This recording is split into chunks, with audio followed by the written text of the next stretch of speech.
Olá pessoal, boa noite. Nós estamos iniciando o nosso podcast. Eu sou o Moisés Tavares, sou acadêmico de psicologia e eu estou aqui com o Elcio e com o Marco. O Elcio, ele é bacharel em psicologia, graduação em psicologia cognitiva, comportamental e psicanálise avançada, certo? E muitas outras formações, né, Elcio? Isso. Boa noite. E aqui está o Marco, que o Marco ele é neurocientista e ele é formado em terapia comportamental e faz parte da missão com psicólogos. Exatamente. Boa noite, estou aqui com a Marli também. Boa noite. Boa noite, sejam bem-vindos. Obrigada por participar desse momento, para nós é muito gratificante. Eu me chamo Marli Nascimento, sou do curso de psicologia, estou no 5º semestre, então assim a gente está aqui para conversar um pouco com vocês. Obrigado pelo convite. Então nós vamos dar início a uma sessão de perguntas sobre o tema povos indígenas dentro da ética e direitos humanos. Nosso objetivo não é apenas um bate-papo, mas gerar um debate real sobre a diversidade cultural e os saberes tradicionais e garantir os direitos dos povos indígenas dentro da sociedade. Então, gostaria de fazer uma pergunta. Então assim, olhando para a visão de hoje, a parte da psicologia ocidental, ela começou um tempo atrás com tradicionais, só que hoje nós estamos num mundo que dá outras atualizações, os direitos dos indígenas. E como vocês veem isso para a gente, assim, na data de hoje, na época de hoje, né? Como a gente vê a questão dos direitos da ética dos nossos povos originários? Na verdade, a gente entende, né, que a cultura ela não é neutra. Né? Aqueles modelos europeus, aqueles modelos americanizados, eles não funcionam porque, hoje em dia, o atendimento, o acolhimento ao indígena, ele funciona de uma forma mais coletiva. Né? Então, o psicólogo, o profissional da psicologia, ele precisa, né, tá, em parceria, né, com as lideranças da comunidade. E a intervenção, o acolhimento, ele é trabalhado mais de forma mútua, né, no acolhimento ali junto a esses povos originários. Porque quando a gente se fala em saúde mental indígena, a gente entende que o indígena ele sofre, né, ao longo dos anos, né, aquilo que vem acontecendo com o preconceito interracial, o preconceito social, colonização, perda de terras, né, e acaba que esse problema ele se estende para a comunidade toda. Então, quando o profissional ele chega para fazer esse acolhimento, ele precisa tratar não só o indígena de forma individual, né, mas de forma coletiva, para que essas ações elas sejam mais assertivas. Perfeito. Muito bom. O que o senhor diz? Que olhar é esse, né?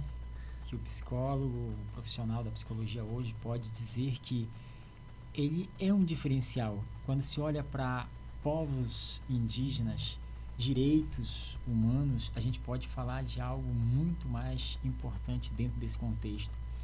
É muito diferente a gente atender dentro de uma cidade, dentro de uma capital e dentro de uma tribo indígena.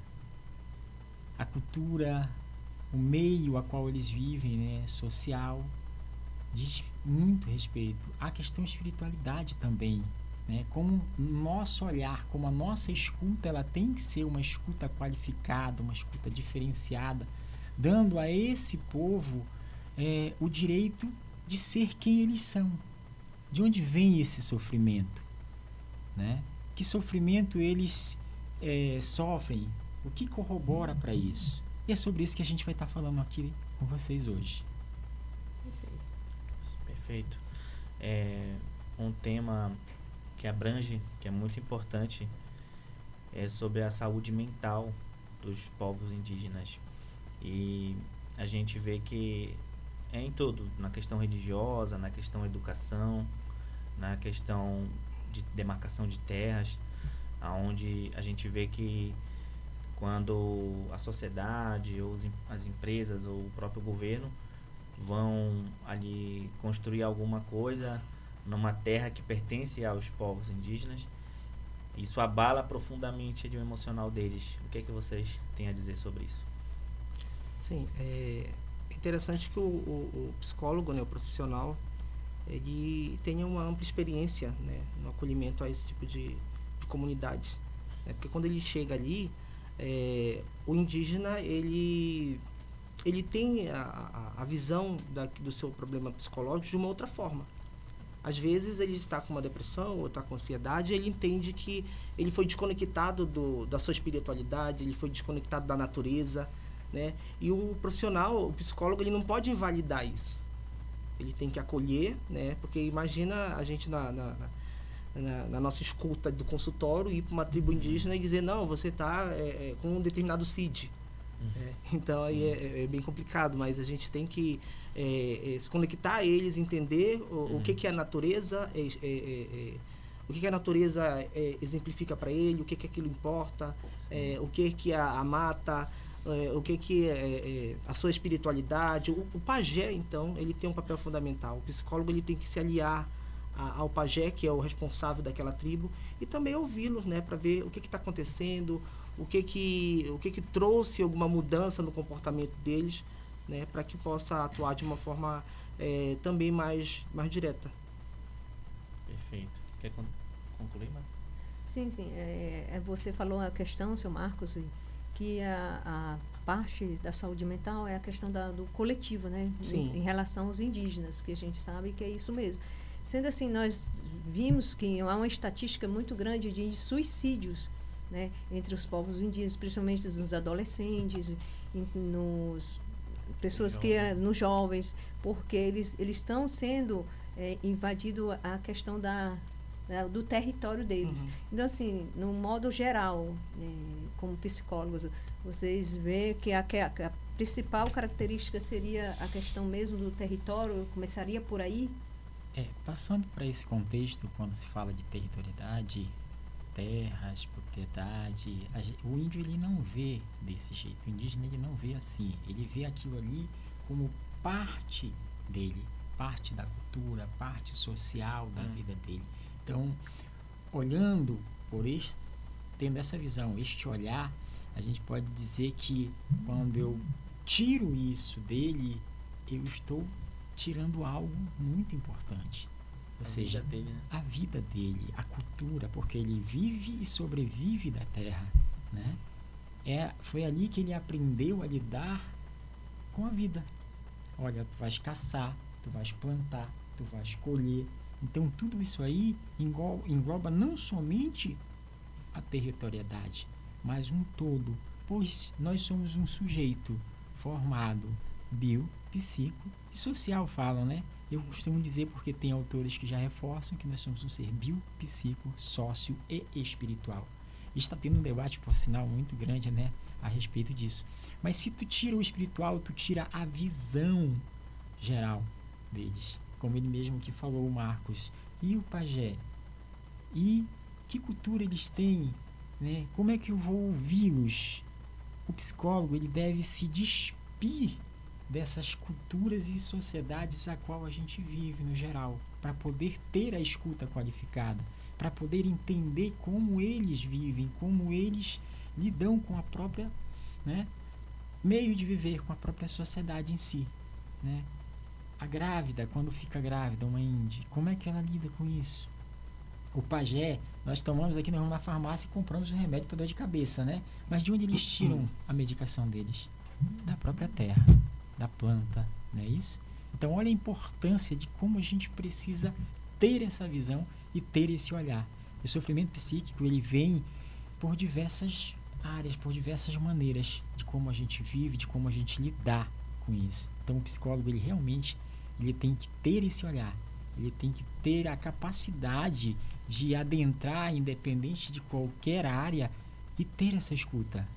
A gente aprende muito com isso. A gente passa a aprender mais a lidar com o sujeito, porque cada sujeito tem a sua própria subjetividade.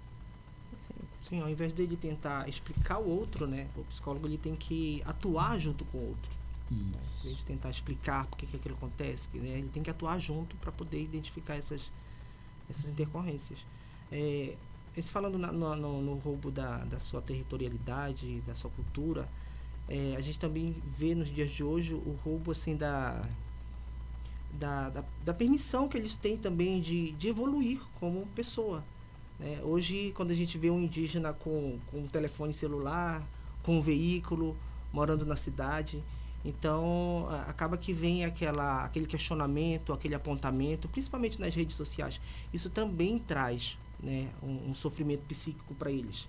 Né? Aquelas palavras misóginas, né, que você está tendo determinadas regalias porque o nosso dinheiro público, mas eles também fazem parte do nosso território. Né? Eles também têm as medidas sociais, né, para que eles consigam evoluir. Né? Nós evoluímos na tecnologia, nós evoluímos no dia a dia, nas escolas, por que eles não podem? Né? Então é algo a se pensar para que a gente também não possa contribuir para que esse adoecimento acabe piorando. Perfeito. Dr. Elcio, antes de partir para o contexto de direitos humanos e ética, como que o psicólogo pode contribuir atuando ali no meio indígena para que possa diminuir um pouco o suicídio, tanto de adolescentes, jovens, e eu até tive uma recomendação de um livro da psicóloga Rebeca, que é de Santarém, que ela atua lá dentro dos povos indígenas, que é o ex-pajé, que é onde o livro conta que esse pajé ele ficou em depressão a ponto de querer o suicídio, e foi por conta de que foram chegar outras religiões, principalmente a Igreja Católica, para fazer missão, fazer oração, fazer ali o processo espiritual, tomando o espaço do pajé. E como é que nós, estudantes de psicologia e futuros psicólogos, podemos fazer para contribuir para que não aconteça esse suicídio ou depressão? A gente fala da colonização desses Isso. povos, né? A gente traz esse olhar, essa visão. E como realmente o psicólogo, o profissional, o estudante, o acadêmico de psicologia, né? A gente acredita que a gente deva passar a construir uma prática ética, intercultural, tá? Sim. E comprometida com os Com os direitos humanos. Sim.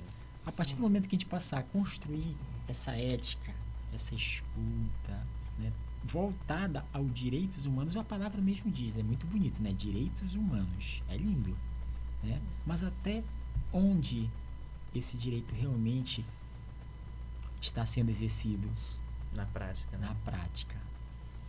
Então, a questão do suicídio é como se você roubasse aquilo deles, né? Tirasse deles, não olhassem para eles a importância, não visse essa importância. Então, a partir do momento que eu construo essa prática intercultural, podendo ter esse olhar, ter essa visão, eu consigo perceber, eu consigo ajudar de alguma maneira, né? É direitos humanos, então eles têm o direito a viver como? Da maneira que eles vivem. Cabem a nós, profissionais, entender essa maneira, de que maneira eu posso corroborar para que ele não venha ter esse sofrimento. Porque a gente pode entender até, mas será que é somente a questão do suicídio? Tem muito mais aí, tem muito mais. Ele está perdendo não somente o território ali, mas ele está perdendo a essência de onde ele vem. E isso machuca. Onde está a história dele? Onde é que fica, né, aquele olhar histórico dele? Ele vai perdendo aquilo e aquilo ele vai perdendo a própria vida. Então, por muitas vezes, as escutas feitas são essas. Eles relatam isso pra gente. Eles relatam que eles estão perdendo a espiritualidade deles. Mas eles não falam a palavra espiritualidade. Eles estão perdendo as suas próprias vidas. É como se a vida se esvaísse. Eles dizem, não tenho mais vida. Aí, que vida? A gente pergunta. Eles dizem, não tem caça, não tem alimento. Espaço pequeno. Para eles era muito grande, tudo era grande, agora é tudo pequeno, tudo reduzido. Há uma cobrança maior de si própria. Eles vão atrás e não conseguem, né? É diferente do nosso mundo? Sim. Por isso eu já pego o gancho e faço uma pergunta. Qual a diferença do atendimento do psicólogo daqui, né, no caso comparado aqui com as pessoas urbanas, né, da cidade, com aqueles que estão inseridos lá dentro dos povos indígenas. É uma grande diferença. É uma grande diferença. A gente dificilmente a gente recebe, né, os profissionais recebem um chamado para um atendimento individual. Né? A diferença, acho que eu até pontuei no primeiro tópico, é que a gente precisa fazer trabalhar de forma coletiva. Né? Porque assim, o adoecimento, quando o indígena ele está doente emocionalmente, espiritualmente, ele entende que há algo de errado entre a comunidade. Algo entre errado com a sua conexão com a natureza, sua espiritualidade. E a saúde coletiva, ela é muito importante para eles. Então, essa intervenção, essa escuta, esse acolhimento, ele tem que ser feito em conjunto. Diferente, né, de um consultório, onde o atendimento ele tem que ser de uma forma individualizada, em um ambiente fechado. Lá, o acolhimento ele pode ser numa caminhada, numa trilha, na beira de um rio, em contato com a natureza, ouvindo, né, a forma deles de pensar, de agir, né, de se conectar com o meio ambiente, de falar com a natureza. Sim, né? Eles falam, às vezes, com as árvores, falam com o rio. Então, o profissional ele precisa estar conectado com isso também. Então, o atendimento, a diferença é que a gente tem que focar principalmente no atendimento coletivo, né, da aldeia. Perfeito. Quer pontuar, Maria? É isso mesmo, a gente estava assim, querendo mais saber essa questão do desafio do psicólogo numa realidade que é coletiva, diferente de um atendimento individual. Né? Então, assim, eu acredito, pelo que foi pontuado em todos os momentos, é que a gente precisa entrar na sintonia deles, né? Para que a gente possa ter uma escuta qualitativa, né? Então, assim, para mim, assim, essa pontuação, assim, essa missão, para mim, foi muito importante ter sido colocado. Sim. E, assim, porque nós, como psicólogos, futuros psicólogos, ou estudantes, ou como sociedade em si, a gente acredita de uma forma que é uma coisa do senso comum, e não é do senso comum. Não, o Conselho Federal de Psicologia, já em 2024, ele já se manifesta a favor disso. Ele fala assim, não existe atuação psicológica neutra diante das desigualdades sociais e étnicas e raciais. Em 2024, bem recente, ele vai falar assim, a psicologia precisa valorizar os saberes indígenas e evitar interpretações colonizadoras, ou seja, sobre a saúde mental. Que olhar é esse que a gente tem, né? Sim. Eu devo chegar lá com tudo que eu tenho daqui, que eu levo daqui? Uma das coisas que eu costumo falar quando eu estou em clínica atendendo e pessoas chegam e olham para mim e já chegaram e disseram assim, uma moça chegou e disse, eu quero ser atendida por uma mulher. É um direito dela. Mas na minha visão é uma demanda. Entendeu? Por quê? Porque ali o profissional de psicologia ele não se vê como um homem ou como uma mulher. Ele se vê como um profissional. Sim. Então a escuta dele é diferenciada. Essa diferença, eu não vou levar os meus costumes, aquilo que eu acredito, ali não interessa. Ali é o sujeito, é a subjetividade. E é isso que eu consigo enxergar. Eu não vou colonizar, levar algo meu para outra pessoa. Eu não vou trazer daqui para lá.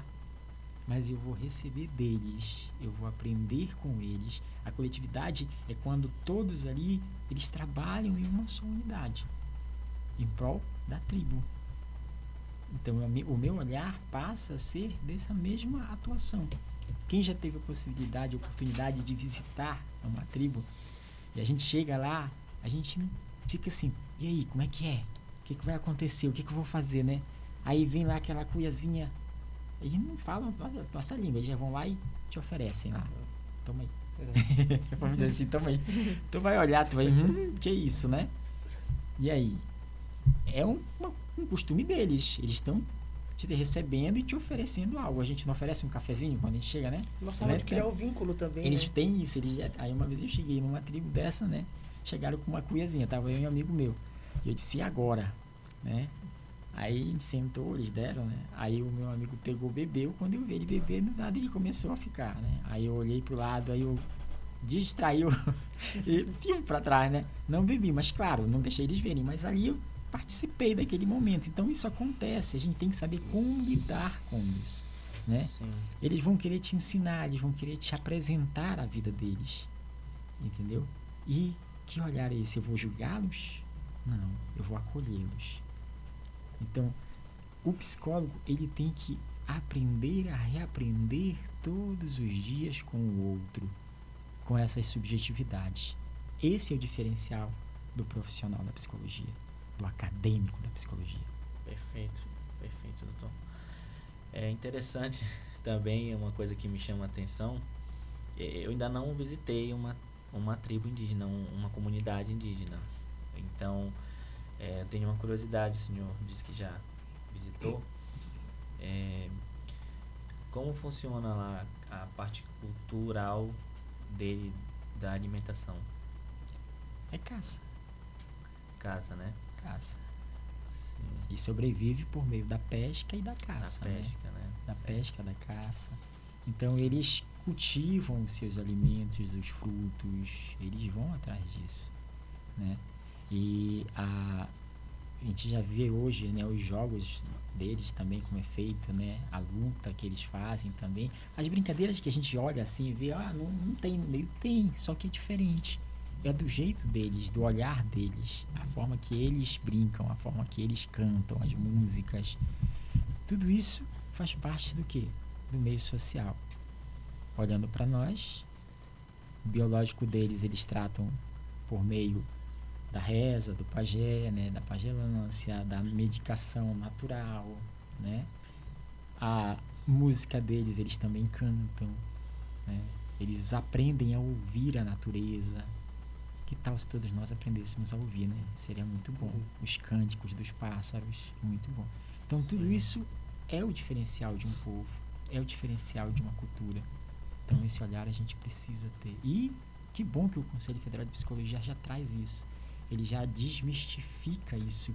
Ele já diz pra gente como profissional, ei, você não precisa levar a colonização, mas você tem que aprender a escutar, a ouvir, a fazer isso. Ou seja, você precisa entender que aquela cultura, ela é única e cada povo tem a sua cultura, tem o seu meio de vida. Você vai perceber isso a partir do momento que você começa a trilhar esses territórios aí.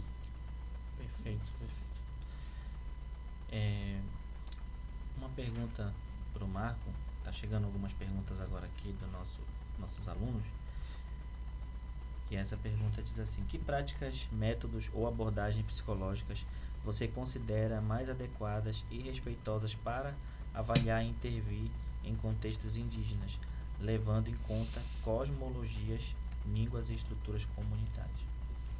Bom, não tem uma prática padrão, né? O mais adequado é a gente se conectar com eles. Uma É, prática personalizada exatamente. dentro do perfil deles, né? Sim, se conectar com eles, né, através da sua cultura.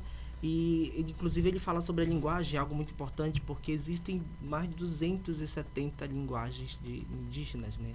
Sim. E aí, por muitas vezes, o profissional ele precisa ter um intérprete local para isso, para poder atuar. Então, a linguagem ela é algo fundamental para que esse processo consiga evoluir, né, para que consiga dar certo. Então, a prática que ele vai utilizar, a abordagem, é aquela que mais se adequa à realidade daquela comunidade, naquele momento, né? Então, a estudar o território local, né, o que eles têm passado ultimamente, qual é a demanda daquela tribo, daquela etnia, para poder utilizar a prática mais adequada. Não temos como chegar e eu vou aplicar este método, né? Porque chegar lá, eles têm uma cultura que a gente não conhece, né? E aí a gente pode até estar causando, ao invés de ajudar, está causando um desentendimento, um problema local, né? Então, o vínculo ele é muito importante, porque uma pessoa vindo de fora, imagina, são tribos, etnias que já foram colonizadas naquela época, já teve seu território invadido, roubado, e aí vai receber pessoas que vêm novamente, né? E o vínculo ele precisa ser criado nesse primeiro contato para que dê certo, para que flua, né? Então é todo um manejo correto para que isso não venha a prejudicar o processo de terapêutico, né, da comunidade. Perfeito. você quer comentar alguma coisa? É isso mesmo, é como ele falou para a gente, né, que a questão não é uma prática, não é uma fórmula pronta. Na verdade, o principal é o conhecer, se conectar. Quando ele fala de conexão, é que você precisa se despedir de você, até mesmo da sua formação, da sua cultura, e entrar na realidade deles para que você possa ser bem acolhido. Porque, querendo ou não, a gente chegando lá, a gente é um estranho que pode surgir gatilho neles de invasão. Então, assim, a gente precisa também seguir a cultura deles, daquela tribo, daquela coisa deles, porque, assim, quando chega um estranho na nossa casa, ele tem que se adaptar à nossa realidade. Assim, eu acredito que seja com os indígenas. A gente precisa conhecer, se adaptar, se conectar com eles para que possa aconteça uma ajuda. Não é isso? E tudo pode mudar de uma hora para outra. A gente vai lá, já às vezes você pode até ter a demanda, chegar lá é outra coisa, né? Eu fui preparado para isso. Cheguei lá, mudou todo o contexto. No próprio consultório, quando a gente vai atender alguém, nós chegamos lá, já sabemos a demanda, muitas vezes, do paciente. Chega na hora com a prévia de uma possível intervenção e acaba que muda todo o contexto, ou até a demanda do próprio paciente muda. Né? Cheguei com uma demanda amorosa, mas agora a demanda é outra, é uma demanda familiar, enfim. Então, não tem uma fórmula mágica, a gente tem que se adaptar ao contexto e tentar fazer a intervenção da melhor forma possível. Perfeito. Agora para o nosso doutor Elson, mais uma pergunta do aluno Maxi. Quais são os maiores desafios e dilemas éticos que surgem na atuação com povos indígenas? Por exemplo, consentimento, confidencialidade, interculturalidade, pressão política, e como você os enfrenta? Os maiores desafios e dilemas éticos. Para o profissional, para o acadêmico de psicologia, os desafios que a gente pode dizer é poder realmente se despir de quem você é poder olhar para esse povo e ver esse diferencial. Como é que eu vou atuar? De que maneira eu vou atuar? Se eu fosse levar para a psicanálise, eu vou levar um pouquinho para falar da linguagem, né, que Lacan traz. A linguagem é um todo, não é a fala somente em si, mas ela é o ato, ela é o gesto. Ela vai à beira do real, daquilo que a gente pode dizer que existe e que é inalcançável, porque a gente nunca alcança tudo que quer. E Lacan, quando fala isso, ele traz algo muito interessante. Eu levando para esse lado, eu posso dizer que a grande e o maior desafio do profissional é poder realmente ter essa visão, passar a vivenciar isso por meio da escuta, por meio da linguagem. E Freud, ele fala, né, de 3 coisas muito importantes. E se eu for levar isso para esse lado, para o território, para os povos, para a cultura, ele vai falar de lembrar, repetir e elaborar. De que maneira eu lembro daquilo que eu vivi? Era tão bom ou era tão ruim? As demandas que chegam dentro da clínica, elas não vão mudar, elas sempre vão trazer um passado, elas sempre vão trazer um lembrar. E se esse lembrar foi sofrido porque ele perdeu parte do território, porque ele perdeu parte da cultura, causa sofrimento psíquico. Como eu vou trabalhar com isso, né? Ele vai lembrar disso. Elaborar seria algo, eu não digo impossível, mas muito dolorido. Aí vem o risco do suicídio, da depressão, da ansiedade, do desânimo.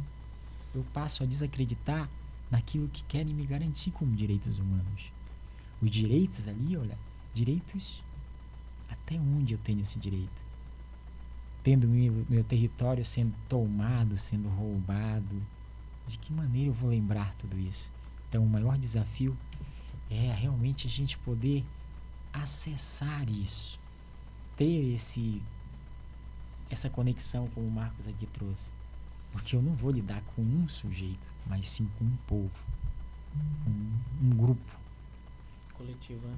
Com esse coletivo, e isso é bem difícil. Então esse é o desafio. Não levar a colonização, mas levar a tua atuação profissional. aproveitando essa pergunta desse aluno, é exatamente isso que o senhor falou, mas eu observo hoje como estudante que a gente vê que há uma carência muito grande de psicólogos que se colocam à disposição para ir trabalhar dentro dessas comunidades indígenas.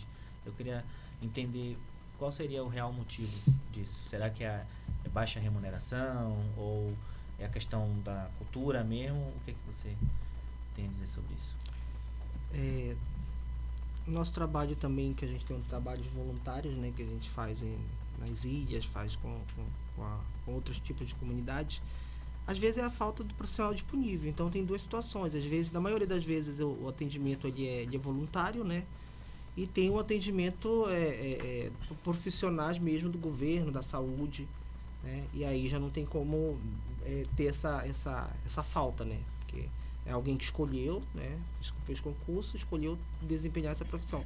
Mas quando se fala de algo voluntário, talvez não, é por conta das dificuldades, né, territoriais, deslocamento, estradas, rios, linguagem, como eu falei, né, diferenciadas principalmente por essas etnias. É muito diferente. Agora vai ter a missão humanitária, né, vamos lá pro Marajó, né? Marajó. A gente sabe que todo mundo fala português até então, né, mas quando nós vamos atender tribos, né, qual é a linguagem deles? Vai ter um intérprete lá? Vai ter alguém que possa se conectar comigo para que eu possa me conectar com ele? Né?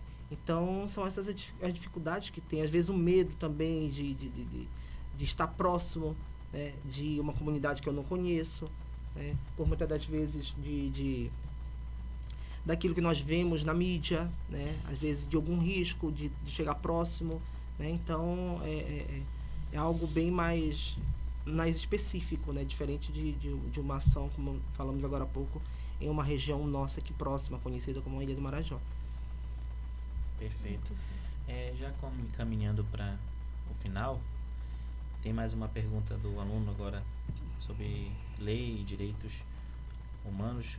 Diz assim: como a Lei 14.701 de 2023 do Marco Temporal, que condiciona o direito à terra apenas aos territórios ocupados em 5 de outubro de 1988, impacta a saúde mental das comunidades indígenas e quais são os principais sofrimentos psíquicos que você tem observado decorrentes dessa insegurança fundiária?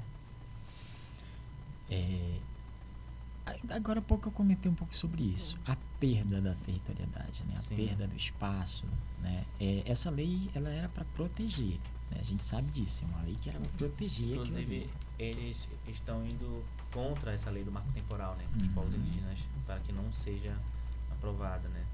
Os direitos humanos, ele trabalha no contexto geral de proteção. Porém, a gente vê que não é isso que está acontecendo, né? A gente percebe aí, vê que empresas, políticas e muito mais aí estão tirando tudo isso. E o impacto está aí. Aquilo que eu estou perdendo. Se eu perco área na visão deles, eles trazem o seguinte, que o território é de onde eles sobrevivem, né?